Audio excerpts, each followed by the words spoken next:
What's up YouTube, I'm just another guy and welcome back to my Rise to Fame. So here we are today, the start of our third full season at the club. We've got the Community Shield Livecom, the European Super Cup Livecom and a few transfers to go through as well. So let's go into this. So obviously we want to win every single trophy we can this year. That means for me as a manager, I want to try and win the but both trophies we've got today, the Premier League, the Capital One Cup, the FA Cup, the Club World Cup, the Champions League, and then the Super Classico, sorry, there you go, I got it right that time. There's 8 potential trophies for me as a manager to win this year, so we want to try and win every single one of them. Going into the transfers, now last year's squad depth was a little bit of an issue in the team. I felt that we didn't really have the quality in terms of squad depth. For example, Kaba at the end of last season, he wasn't performing, and due to his lack of squad depth, we didn't really have an option that could come in and sort of take his place or take his role.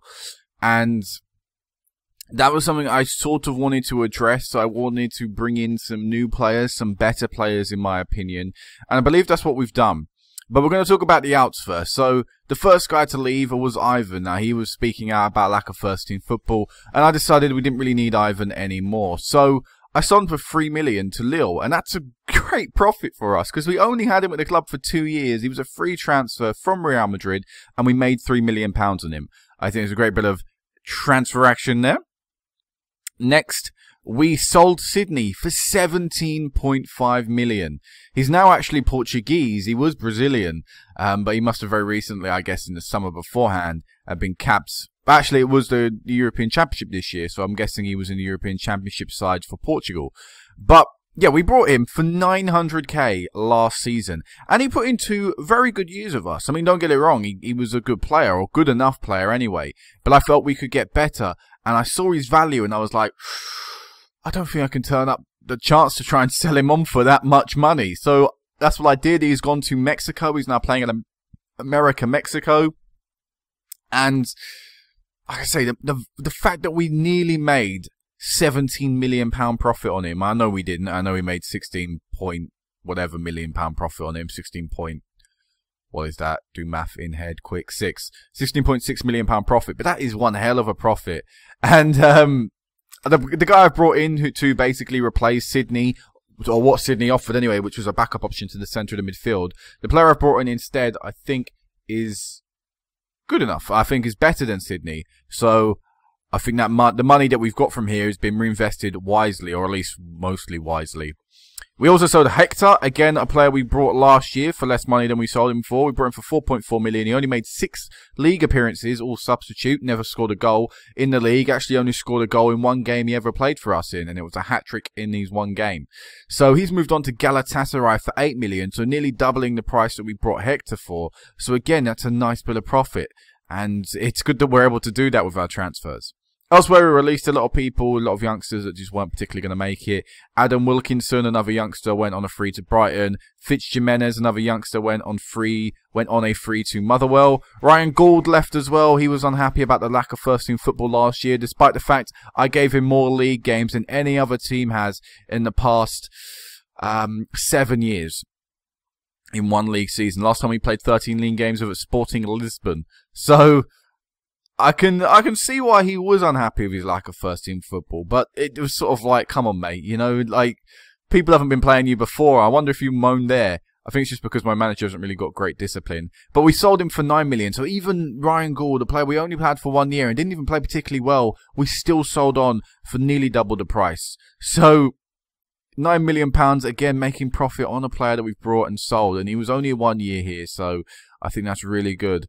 But apart from that, we've got a few people loaned out and released. One guy I'm going to talk about is Luke Emery, a player that played for us last year, played for us quite a bit last year, made 9 league appearances, which included 4 starts, appeared for us 6 times in the Cup and also 3 times in Europe. So in a way, he was quite a key backup player for us last year, and that's exactly what he is, a backup player.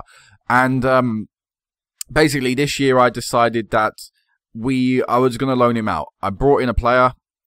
a backup centre-back. I'm trying to remember the player, but people I've signed. It's been a few days since I've been on this save. But, yeah, well, I decided we didn't really need him, and I decided it was best that he went out and got first-team football at a competent level. So he's gone out to St Mirren, who are currently in the SPL.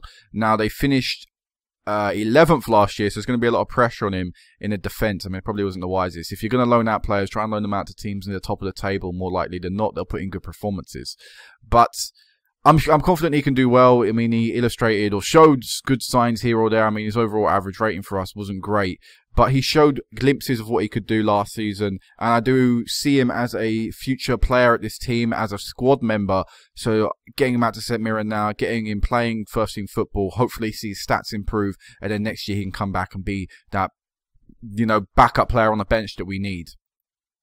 So, to the ins, we have spent £26 million this year. Bear in mind that we brought in 37.5, so still on a positive money in and money out.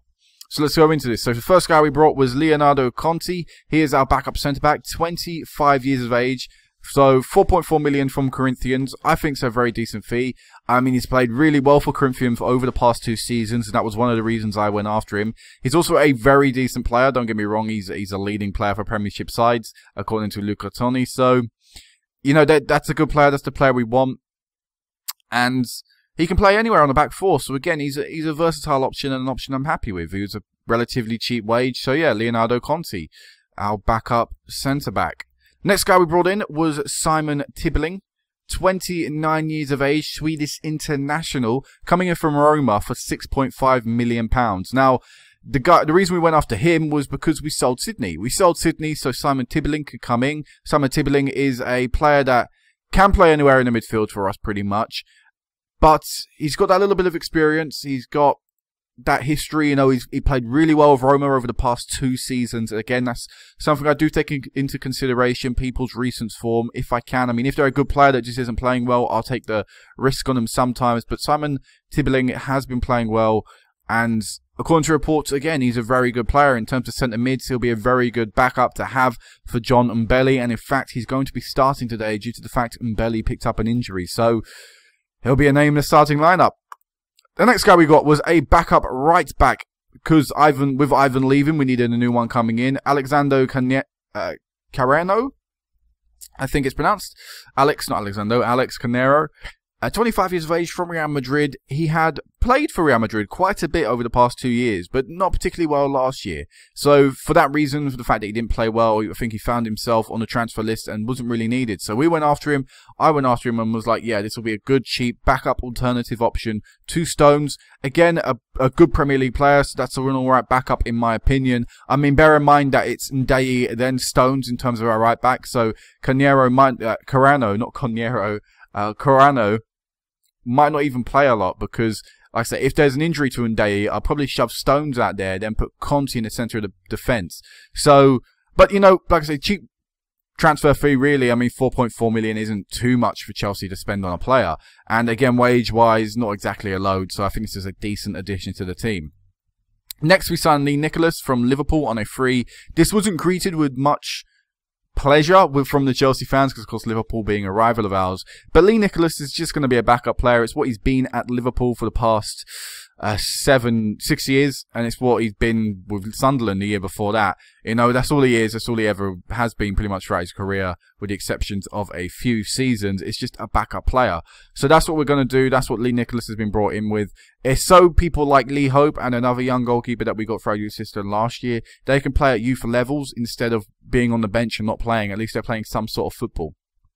So Lee Nicholas will be a name you'll see on the bench a lot. Probably won't ever be in a starting lineup you'll see though, or fingers crossed won't be.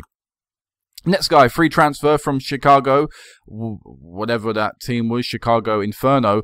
Chris Fisher, 19 years of age, Irish striker. This is a guy that has a little bit of potential on him, nothing incredible. And if anything, he's just someone I'll probably look to sell on for profit in the future. Has had four very good years in America, playing at some smaller teams, so we'll bring him here and give him a go. Next guy is exactly the same idea, just a young centre-back, Diakite,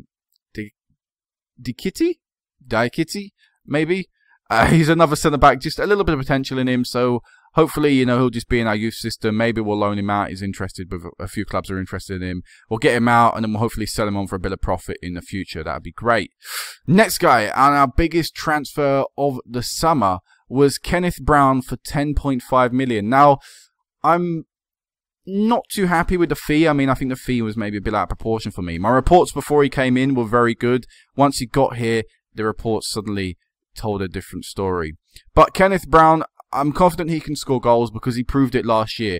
During his first proper year in the Premier League, having been at Man U before, he scored 19 goals in 26 games. So I think we've got a proven goal scorer, someone that can score goals at this level of football. So the 10.5 million, like I said, is probably a bit too much. That's probably a bad signing on my behalf because of the transfer fee. But I'm sure Kenneth Brown can score when need be. And hopefully he'll be the backup striker we were needing last year. I mean, I know Gel scored in the Champions League final when I dropped Kaba. But we needed someone from when Kaba wasn't playing well or when Kaba was injured that can actually come in and score goals on a consistent basis, and I think Kenneth Brown is someone that can do that. And the last signing of the summer, which has been very recently, was Matthijs de Volder, 22 years of age, centre attacking mid backup. The only reason we signed this guy is because Eden Hazard had yet again complained about his homesickness, so we needed to bring someone in who would make Eden Hazard feel a little bit more at home. So we brought in this young Belgian centre attacking mid, who quite literally won't ever play for us. His only ever reason to being brought into the side was to please Eden Hazard. So those are the transfers. I'm relatively happy with everything we've done. I mean, the outs I'm very pleased with. We've made a lot of money, and that's good. The ins, the first three guys I'm very happy with. Kenneth Brown was probably a poor decision on my behalf, but that depends. If he can score goals as a backup player, then it'll be all good. So let's go into our games today against Manchester United and in the Community Shield. So 90,000 people here at Wembley, the season curtain opener for us, and we've got a few problems with the side. So it is 10th of August 2024, and it is Olympics year. So what that means is certain people in our squad have been selected for the Olympics and are therefore unavailable for our squad. So these people include Adam Maurice, who has been selected for the American Olympics team, and also Marcos Parker, who has been selected for the Argentina Olympics team. Because being under 23, I think it's pretty obvious he was going to be selected. So two very key players there are currently going to be out of the team. So that means we are currently weakened in the attacking midfield aspect of the attacking midfield and defensive aspect of the team. Then John Mbele picked up an injury. And quite literally, the friendly before this one, it was against Borussia Dortmund. Oscar picked up an injury where he broke his foot and is going to be out for 3 to 4 months. So now our attacking midfield is severely weakened. Our midfield isn't ideal, and our defence also isn't ideal. So it does mean the team for today is Courtois in goal, and Day, Stones, Sutar and Ferreira make up our defence. Why I chose Sutar over maybe new guy Leonardo Conti, the reason for that is because I think Sutar can speak English. He's played at this division before. To me, that would be better than bringing Leonardo Conti in, someone that's never played in this country, someone that can't speak the language. He'll need, it'll be pretty difficult for him to be in a lineup or be in a back four where everyone speaks one language, or I think Day speaks one language. So I've decided against Conti today, although in the future that decision of third choice centre back probably will change. Nathan Pearce is our defensive midfielder, of course. Simon Tibeling has come into the side as our centre mid. Eden Hazard keeps his place on the right attacking side of the pitch. Kearns comes into the centre for us, the centre attacking mid. So that is obviously not great for us. That would obviously be Oscar's role. And on the left, we have Danny Murphy. Now, Danny Murphy is a 21-year-old Irish player who has only ever started one game for us. He didn't even start many games last year when he went out on loan at Swindon of League One. He's only ever started one game for us. He scored 2 goals in the Champions League when he did that and got Player of the Match award. He's appeared for us once in the Cup last year, and I'm throwing him in a starting game against Manchester United.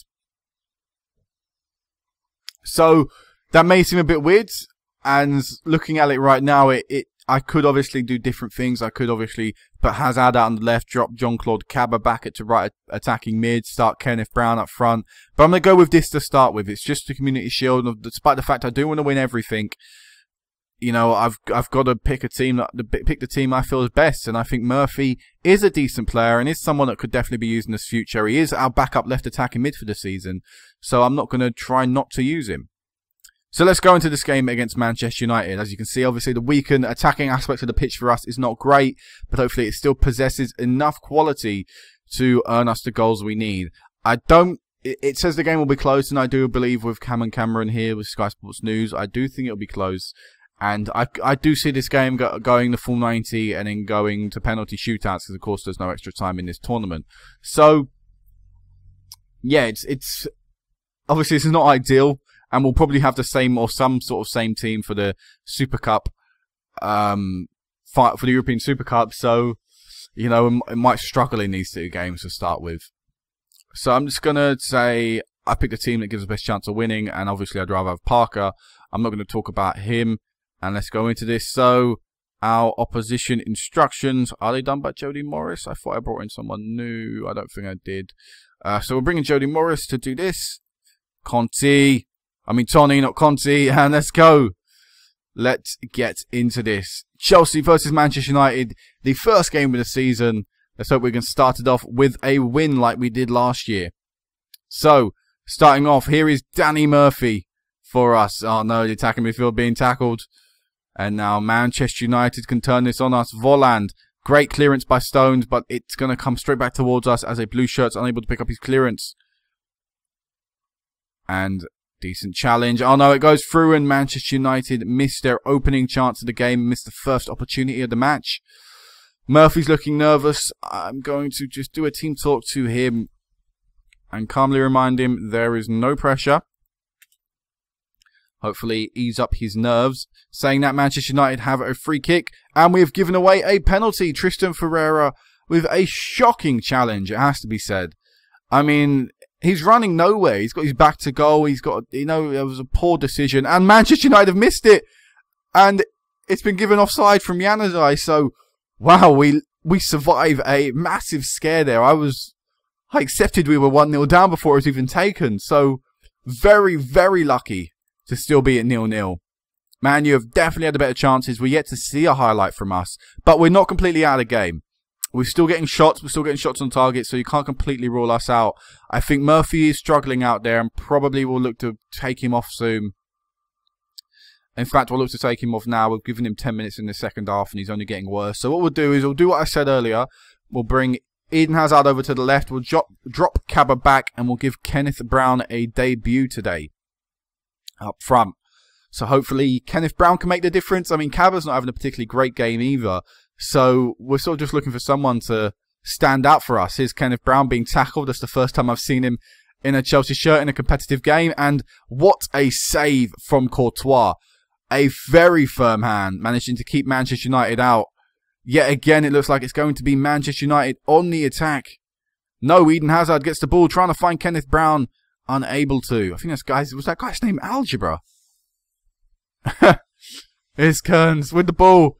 Nice run, but poor pass. Now Manchester United will get it. Courtois hits it away, but it's only to Agbata, whatever that guy's name was. And Courtois saves us again. I mean, admittedly, it was his mistake that led to that situation for Man U, but he still performed a very good save. So we're going to make another substitution. We are going to bring Jim Mitchley on for Kearns. He's just not playing very well today. And we are also going to... We'll make these subs. I think I need to start thinking about shootout, so I might have a think in a second of who's on the bench and who's better, or have a look who's better anyway. But here is Ferreira. Hopefully it won't come to that. Tibbling to Kearns. Playing the ball to Kenneth Brown. What can Brown do? He beats one man, plays it off to Ndeye, who's been brought down. It's a penalty. Wow. We've been given a penalty. Eden Hazard will step up and take this. Will Eden Hazard do what Manchester United couldn't do in the first half in the same goal? He does. Eden Hazard gives us a lead that we probably don't really deserve, in all honesty, based on how good, on the percentage of good chances that have come in the match. But Man U had a penalty earlier. They didn't take it. Clearly the luck's not on their side, and we've been given a lead in this Community Shield. So I think I'll make that sub like I was going to make. We'll take Nathan Pearce off. We'll bring Jim Campbell on. Just add a fitter, pair of legs in the middle of the field in the defensive midfield role. And hopefully we'll see out this game. Only a few seconds remaining now. This will be the last chance, and it's saved. And we have won the Community Shield yet again. And it's very lucky. We've crawled over the line pretty much, but we'll take it. We'll take anything that we can get at this stage. So, with the weakened team that we've got, the weaker team that we had to field, we've got ourselves a 1-0 victory. As you can see, we've got a very congested fixture list to start the season. We've got 3 games in the space of a week, and 2 of them are against Manchester United. So, what I will do is I will cut this here, and I will meet you back for that Real Betis match in the Super Cup. Alright guys, so we're back for the game. Got a few things to go through. One thing I noticed is I hadn't gone through my Brazil fixture, so we're going to go through that. But also a bit of news. John Stones and Eden Hazard have both signed new deals for the club, which will keep Stones here until 2028, so until he's 34, and it'll keep Eden Hazard here until he is 35. So, you know, that's that's good. Basically, Hazard wouldn't offer me a deal while he was unhappy, so I brought the Belgium guy in. He was happy. I offered him a new deal. Stones wouldn't talk to me because last year, about the lack of squad depth, he was one of the players that complained. He was not happy with it, and again, I offered him a new deal as soon as possible. So, in terms of Brazil, the fixtures we had over the summer, we had 2, and we actually lost our first ever game in charge of Brazil, and it came to Uruguay. And this was a game that was so infuriating because match stats wise, it wasn't too bad apart from possession. But when I go into the actual proper stats, in terms of match stats, and show you the click opportunities and the half chances, you'll see that Uruguay scored 3 goals with only 1 click opportunity. We had a few more opportunities, but we didn't take them. And it was just, the only way I can describe it is look at the match ratings. People just didn't perform. People didn't turn up today, and I guess they just thought it was a match they were going to turn up and win, which is not the mentality we want or need or deserve, really. So, we lost 3-1, and that was disappointing, my first defeat in the club. But we bounced back, bounced back instantly in terms of the next result, but it was about 20 days apart or so. So, we won 4-1 against Paraguay. Antonio Fernando scored 2 goals for us. Neymar also scored 2 goals for us in a display that was a lot better and showed our dominance that we displayed last year at the Copa America. So, going forward, we have Argentina, Bolivia, Colombia and Chile all in the coming months. We'll then have the Super Clasico later in November because normally it occurs around, August time, September time? Whenever it normally occurs around September, so it's a little later this year to make way for the World Cup qualifiers. We currently find ourselves, 7 points clear of the team in 5th, which is where basically we want to win. We want to top this group. It's a bit obvious. We want to top the qualifying if we can to illustrate how dominant we are over the South American teams. But we know a top 4 position is enough to get us to the World Cup, so that's what we're aiming for. So 5th means you have to go for a playoff. So currently we're 7 points clear of that, which means we could qualify with 2 games to spare, which is, the earlier we can qualify, the better. So that's a little bit about Brazil, and let's go into this game. So we're in we're at the stadium called Teddy in Jerusalem, in Israel. We have got Real Betis, the team that beat Fulham in the Europa League final last year. We're going to go out there with the same starting 11 we just played against Manchester United, so no changes there, despite some people not performing to their highest ability. But we'll give them another game, and we'll give them a few more games in the season as well. One game is not going to dictate everything that player can give to the side.